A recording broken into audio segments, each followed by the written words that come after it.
It is my fault. I did it. I messed up. Blame me. Nobody else. It was me. When was the last time you heard a leader in politics or in sports or business, culture, any leader at all say anything like that? It is so rare that you can probably recall only one or two times. It's not because there isn't blame to be taken. It's not because people have stopped messing up and making mistakes, because we all screw everything up. Every day, I screw something up. It's because people have stopped taking responsibility for their actions. This past week, Egypt elected an Islamic radical as its next president. Egypt is now lost to the West. What was once still dictatorial but stable will now be a nation that is an exporter of violence. Make no mistake, this was a colossal error in judgment and American foreign policy. It's just as bad as when the communists took China, when Saigon fell. And yet, who's taking the blame? Less than 2 years ago, when the streets of Cairo were literally on fire, our Secretary of State said Egypt is a stable place, a secure place. We have nothing to fear from this democracy movement. She said the Muslim Brotherhood would go nowhere near the presidential palace. Wow, have you checked the papers? She was wrong. And now, because not only did we say nothing, we supported the action, America is less respected, less feared, less secure, as are our allies. As a leader, you can't say, wow, I got that one wrong. I mean, I got bad information. You should check that guy. You can't blame somebody else. If you want credit when things go right, you have to take the blame when things go wrong. And quite honestly, when things go right, you should give the praise to somebody else. Let's not beat around the bush here. Egypt has gone horribly, horribly wrong. Somebody in Washington should accept the blame for screwing things up, so we know they at least get it. It's not fair to blame somebody for 100% of what happened, because that's not the way the world works, but somebody should step up and say, blame me. I made the last call. I misjudged things. I really thought the Egyptian people would establish a fully functioning democratic system with checks and balances and protections for the Coptic Christians and the free press and all of that. Oh, I guess I was wrong. What about hearing a little contrition from the people who confidently passed an expansive, massive health care law without even thinking of the constitutional issues?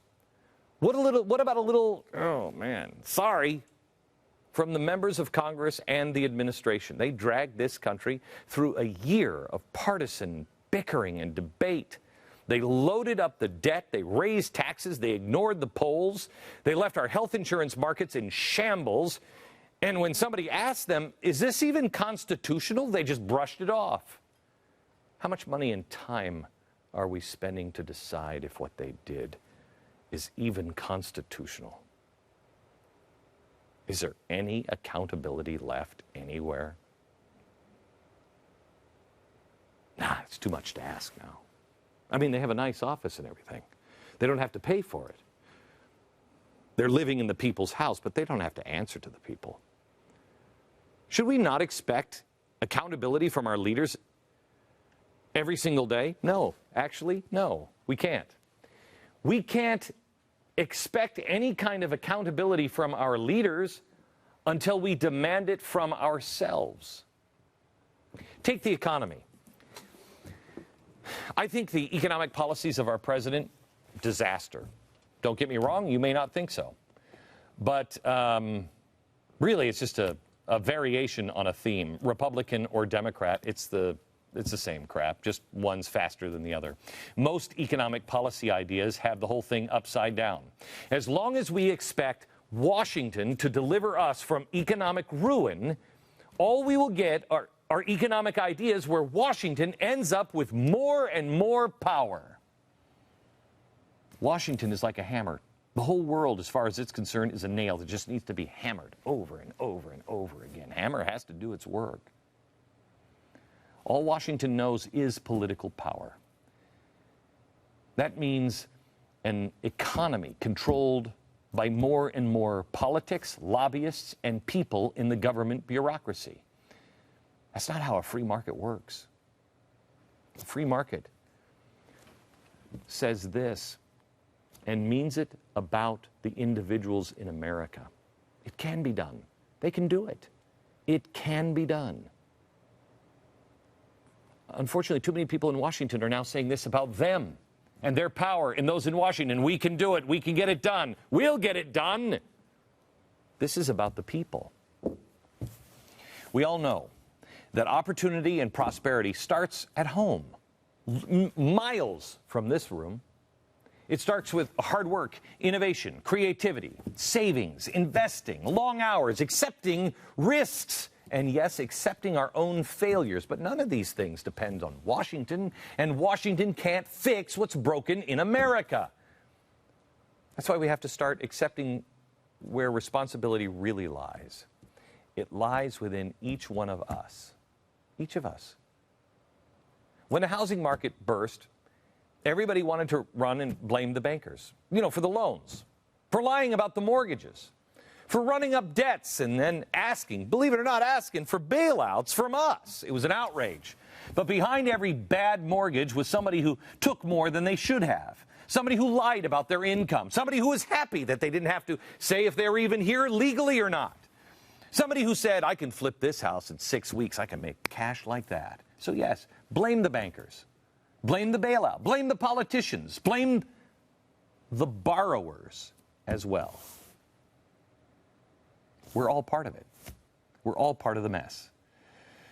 But ultimately, just playing the blame game is taking us nowhere. The blame game doesn't bring democracy to Egypt. It doesn't fix our economy. It doesn't end the housing crisis.